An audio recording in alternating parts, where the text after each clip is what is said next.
We're bored. We're all bored now. But has it ever occurred to you, Wally, that the process that creates this boredom that we see in the world now may very well be a self-perpetuating, unconscious form of brainwashing created by a world totalitarian government based on money, and that all of this is much more dangerous than one thinks? And it's not just a question of individual survival, Wally, but that somebody who's bored is asleep, and somebody who's asleep will not say no? See, I keep meeting these people. I mean, just a few days ago, I met this man whom I greatly admire. He's a Swedish physicist, Gustav Bjornstrand, and he told me that he no longer watches television, he doesn't read newspapers, and he doesn't read magazines. He's completely cut them out of his life because he really does feel that we're living in some kind of Orwellian nightmare now, and that everything that you hear now contributes to turning you into a robot.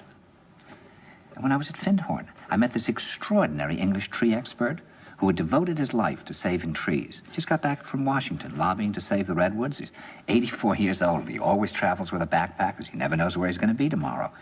And when I met him at Findhorn, he said to me, "Where are you from?" And I said, "New York." He said, "Ah, New York, yes, that's a very interesting place. Do you know a lot of New Yorkers who keep talking about the fact that they want to leave but never do?" And I said, "Oh, yes." And he said, "Why do you think they don't leave?"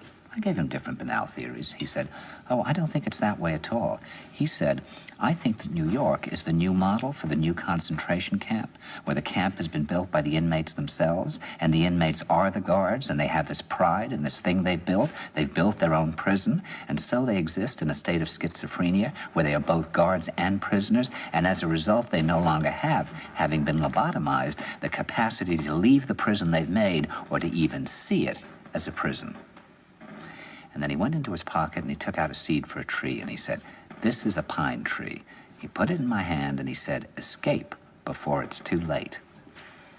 See, actually for 2 or 3 years now, Chiquita and I have had this very unpleasant feeling that we really should get out.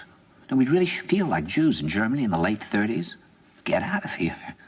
Of course, the problem is where to go, because it seems quite obvious that the whole world is going in the same direction.